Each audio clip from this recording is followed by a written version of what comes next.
Uh, jadi hari ini kami akan mempresentasikan tentang ide kami. Itu kami membuat aplikasi yang bernama MiCek. Next. Nama saya Akbar Widya. Nama saya Kristalia. Nah,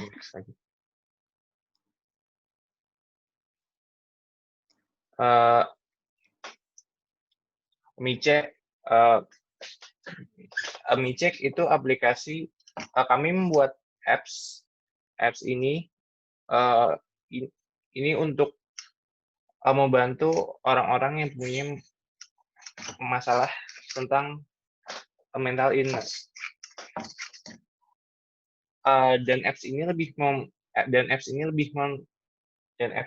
memfokuskan untuk membuat wadah bagi penyintas mental illness supaya mereka bisa lebih mudah bertemu dengan psikolog.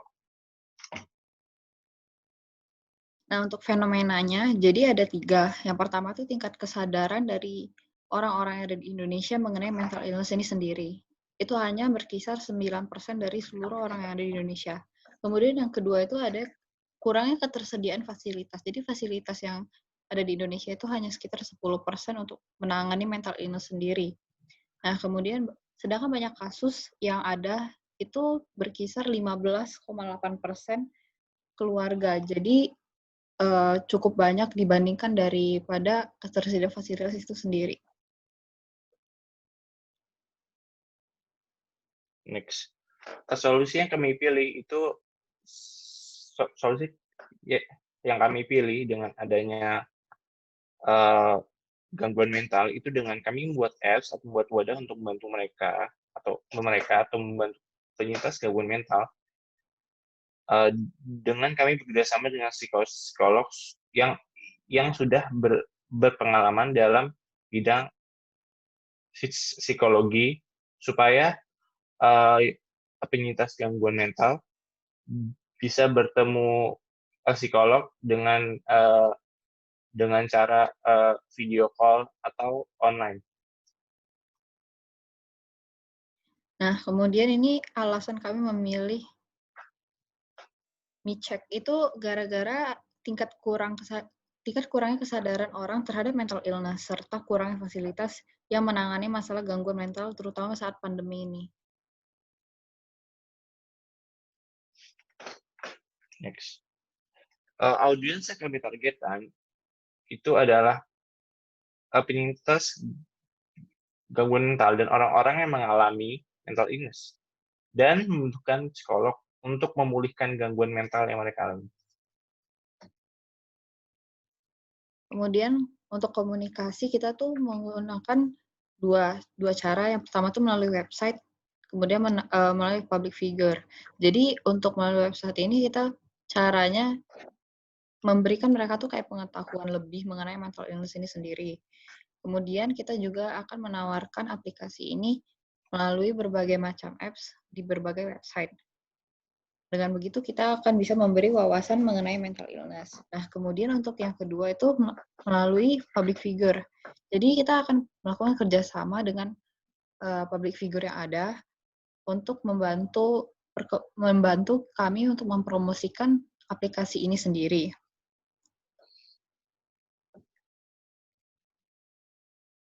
Next implementasinya adalah pada tahun 2019, awalnya kami memilih ide ini untuk membuat apps MiCek untuk membantu penyintas gangguan mental. Lalu setelah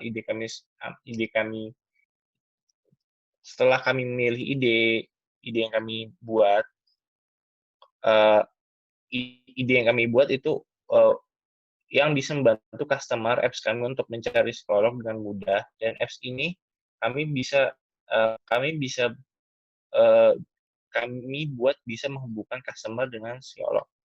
Pada tahun selanjutnya, kami membuat apps dengan mencari programmer yang cocok dengan desain apps yang kami buat. Setelah itu, apps kami terbuat, lalu kami melakukan kerjasama dengan psikolog yang ada di rumah sakit besar seperti Siloam, RSPI, dan kami mencari psikolog yang sudah berpengalaman dan berkualitas. Setelah kami bekerja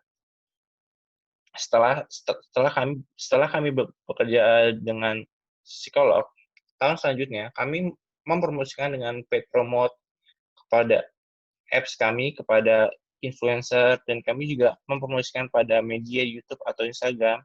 Dan kami juga bekerja sama dengan rumah sakit untuk mempromosikan apps kami di rumah sakit tersebut.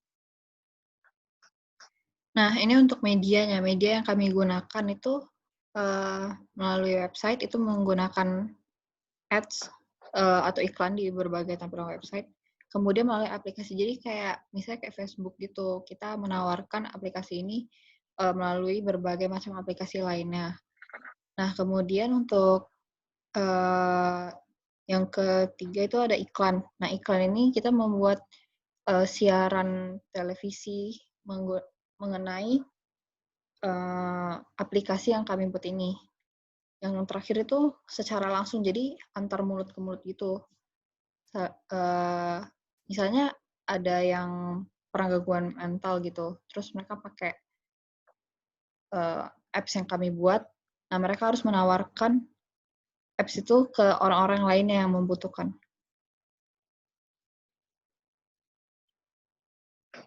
Waktu yang dibutuhkan. Sorry. Waktu yang dibutuhkan. Menurut kami, waktu yang dibutuhkan oleh pengguna apps untuk mengetahui apakah mereka mempunyai gangguan mental atau tidak, kami membutuhkan waktu 2-3 hari untuk memproses apa yang dialami oleh customer. Setelah mereka melakukan tes yang ada di apps kami langsung mengirimnya ke psikolog melalui email yang ada di apps kami. Customer hanya menunggu hasil tes yang dikirim oleh psikolog selama kurang lebih 3 hari.